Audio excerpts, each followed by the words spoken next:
சிறகடிக்க ஆசை எபிசோடு இன்னைக்கு நைட்டு என்ன நடக்கும் அப்படிங்கிறத இப்போ நம்ம பார்த்துடலாமா. முத்து, மீனா, விஜயா, அண்ணாமலை எல்லாமே வீட்டில் உட்காந்து பேசிகிட்டு இருக்கிறாங்க. அப்போ டைட்டீஷியன் தாரணி வீட்டுக்குள்ளே வர்றா. உடனே மனோஜ், வாங்க வாங்க தாரணி, வாங்க வாங்க. அம்மா, நான் சொன்னேன்ல இவங்க தாம்மா டைட்டீஷியன் தாரணி அப்படின்னு சொல்கிறோன்னே, ஓஹோ அப்படியா, சரி சரி சரி அப்படின்னு சொல்லிட்டு விஜயா காப்பி குடிக்க போகிறா. அதுக்கு டைட்டீஷியன் தாரணி, என்ன குடிக்கிறீங்க அப்படின்னு கேட்ட உடனே, காப்பிம்மா, இது கூட தெரியாதா உனக்கு அப்படின்னு சொல்கிறான். இனிமேல் காப்பியெல்லாம் குடிக்கவே கூடாது, சுகரு நீங்கள் எடுத்துக்கவே கூடாது, டைட்டீஷியனில் இது தாங்க முக்கியமான ஸ்டெப்பு, சுகர் எடுத்துக்கவே கூடாது அப்படின்னு உடனே முத்து சொல்லுவான், ஆஹா இனிமேல் அம்மா டீ குடிக்க மாட்டாங்களே அப்படின்னு சந்தோஷப்படுவான். அதுக்கு விஜயா சொல்லுவான், நான் ஒரு நாளைக்கு 2-3 தடவை டீ குடிப்பேனே, இனிமேல் குடிக்கக்கூடாதா, சரி விடுங்க, உடம்ப குறைக்கணுன்னா நான் டீ குடிக்கவே மாட்டேன் அப்படின்னு சொல்லிவிடுவான். அதுக்கு டைட்டீஷியன் தாரணி, 3 மாதத்தில் உங்களுக்கு 30 கிலோ எடையை குறைக்கிறேன், அது மட்டும் இல்லாமல் 20 வயசு கம்மியாக பண்ணுறேன் அப்படின்னு சொன்ன உடனே, நான் அழகாக மாறிடுவேனே அப்படின்னு சொல்லுவான். அதுக்கு அண்ணாமலை கிட்ட முத்து சொல்லுவான், அப்பா 20 வயசு குறைஞ்சிருச்சுன்னா நீங்கள் கொஞ்சம் ஜாக்கிரதையாக இருங்கப்பா அப்படின்னு சொல்ல, அண்ணாமலை அதுக்கு என்னடா முத்து இப்படி சொல்லிட்ட அப்படின்னு உடனே முத்து சொல்லுவான், அப்பா நீயும் அம்மா வெளியில் போனீங்கன்னா உங்களோட தங்கச்சின்னு சொல்லிடுவாங்கப்பா, அதுக்கு தான் நான் அப்படி சொன்னேன்.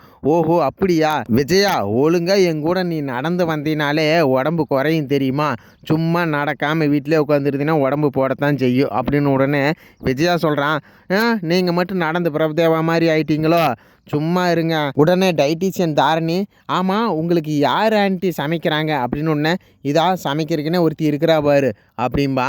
அவள் கம்முன்னு நிற்பா மீனா. சரி நான் இனிமேல் உங்களுக்கு எதுவுமே சமைக்க வேண்டாம், நான் ஒரு வாரத்துக்கு தேவையான ஃபுட்டை நானே எடுத்துகிட்டு வந்துட்டேன் அப்படின்னு உடனே மீனா சொல்லுவா, ஒரு வாரத்துக்கு நீங்களே சமைச்சு கொண்டு வந்துட்டீங்களா, சரி சரி அதுக்கு விலை எவ்வளோங்க அப்படின்னு கேட்கும்போது மனோஜ் சொல்லுவான், விலையெல்லாம் உனக்கு எதுக்கு, அம்மா உடம்பு குறைக்கணும் அவ்வளோதான் அப்படின்னு உடனே 3000 ரூபா அப்படின்பா. அதுக்கு முத்து சொல்லுவான், 3000 ரூபாயா, அப்போ மாதத்துக்கு 12,000மா, ஐயோ இவ்வளோ செலவா அப்படிமா. மனோஜ், நீ எல்லாம் எதுக்கடா கவலைப்படுற, நான் தானே கொடுக்க போகிறேன் அப்படின்னு உடனே அதுக்கு தாரணி சொல்லுவா, சார் என் ஃபீஸ் 4000 ரூபா, மொத்தம் 7000 ரூபா சார், எனக்கு ஜிபே பண்ணிவிடுங்க அப்படின்னு உடனே, ஐயோ என்னங்க இவ்வளோ ரேட்டு சொல்கிறீங்க, கொஞ்சம் குறைச்சிக்க மாட்டீங்களா அப்படின்னு உடனே, இல்லை அவ்வளோதான் ஃபீஸு அப்படின்னு உடனே, சரிங்க நான் ஜிபேயில் சென்ட் பண்ணிடுறேன் அப்படின்னு மனோஜ் அவங்களுக்கு சென்ட் பண்ணிடுவான். கான்ஸ்டபிள் அருண் சஸ்பென்ஷன் முடிச்சுட்டு யூனிஃபார்ம் போட்டுட்டு டியூட்டிக்கு கிளம்புவான். அப்போ அந்த கிழிஞ்ச சட்டையே பார்த்துட்டு இருப்பான். முத்து நம்மளை அடித்து இந்த சட்டையை கிழிச்சான்ல அப்படின்னு வெறி கொண்டு அந்த சட்டையை பார்த்துக்கிட்டே இருப்பான். அப்புறம் உடனே சீதா உள்ளே வந்துடுவா. அம்மா இந்தாம்மா பூ அப்படின்னு சொன்ன உடனே, கண்ணு வந்துட்டியா, வா வா வா, உன்னை தான் தேடிட்டு இருந்தேன் அப்படின்னு கான்ஸ்டபிள் அருண் அம்மா சீதாவை வரவேற்பாங்க. சீதா, அம்மா இந்தாங்கம்மா பூ, இன்றைக்கி வெள்ளிக்கிழமை இல்லையா அதனால் நானே வாங்கிட்டு வந்துட்டேன், உனக்கு எதுக்குமா சிரமம், சரி இந்தாம்மா காசு அப்படின்னு உடனே சீதா வாங்க மாட்டான். காசு வாங்கிருமா, என் பையன் எல்லாத்துலேயும் ஸ்ட்ரிக்ட்டு அப்படின்னு உடனே, சரிம்மா குடுமா அப்படின்னு சொல்லி வாங்கிக்குவா. கான்ஸ்டபிள் அருண் அந்த சட்டையே பார்த்துட்டு இருக்கும்போது அவங்க அம்மா, விடுறா அதை ஏன்டா நீ நினச்சிக்கிட்டே இருக்கிற அப்படின்னு கேட்பான். அம்மா நான் அவனை சும்மா விட மாட்டேம்மா, அந்த ரவுடி பையனை என்ன பண்ணுறேன்னு மட்டும் பாரு அப்படின்னு உடனே சீதா கேட்பான், அந்த ரவுடிங்களா அவங்க கூட எதுக்குங்க சவகாசம், வேண்டாம் விடுங்க, சரி நீங்கள் அவரை தூக்கிட்டு போய் ஜெயிலில் போட்டிருக்கலாம்ல அப்படின்னு உடனே, நான் தான் சஸ்பென்ஷனில் இருந்தேன்ல, அது பண்ண முடியாதுன்னு தெரிஞ்சு தான் அந்த ரவுடி பையன் அப்படி பண்ணியிருக்கிறேன் அப்படின்னு உடனே, சரி விடுங்க, இதை நம்ம காலப்போக்கில் பார்த்துக்கலாம் அப்படின்னு சீதா சொல்லிடுவான். சரின்ட்டு கான்ஸ்டபிள் அருண் பூக்கு எவ்வளோங்க அப்படின்னு கேட்கும்போது 50 ரூபா, இன்றைக்கி விலைக்கெல்லாம் 150 ரூபாங்க அப்படிங்கும்போது அது கான்ஸ்டபிள் அருண், இதுக்காகவெல்லாம் விலையை குறைக்க வேண்டாம், இந்தாங்க 150 ரூபான்னு 150 ரூபா கொடுத்துடுவான். விஜயா டான்ஸ் ஸ்கூலில் எல்லாத்துக்கும் பரதநாட்டியம் சொல்லி கொடுத்துட்ருப்பான். தா தி தை அப்படின்னு சொல்லிட்டு இருக்கும்போது பின்னாடி சிந்தாமணி ஆடிக்கிட்டு இருப்பா.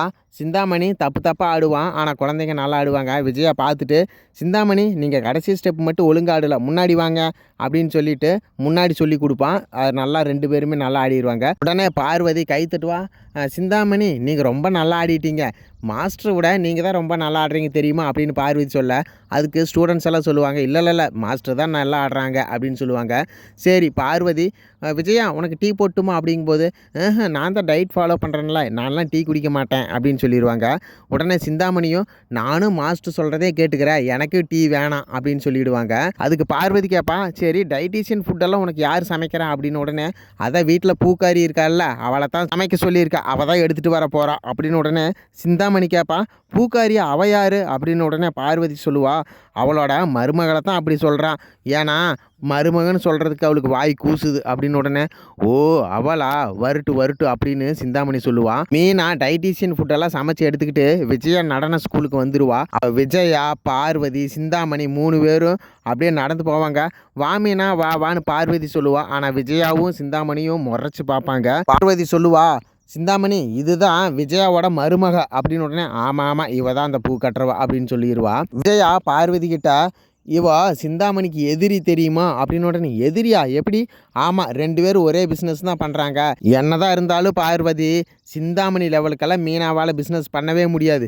இவங்கெல்லாம் ஆரம்ப காலத்துலேருந்து பண்ணுறாங்க, அந்த தொழிலே கொடி கட்டி பறக்கிறாங்க தெரியுமா அப்படின்னு உடனே மீனா சொல்லுவா, ஏன் ஆண்டி என்னால் முடியாது, நானும் சாதிச்சு காட்டுவேன் அப்படின்னு கிழிச்சாஞ்சார் அப்படின்னு விஜயா டாமினேட் பண்ணுவான். அதுக்கு மீனா சொல்லுவா, நான் எப்படி இருந்தாலும் ஜெயிச்சு காட்டுவேன் அப்படின்னு சொல்லி இன்றைக்கோட இந்த நாடகம் முடியுதுங்க.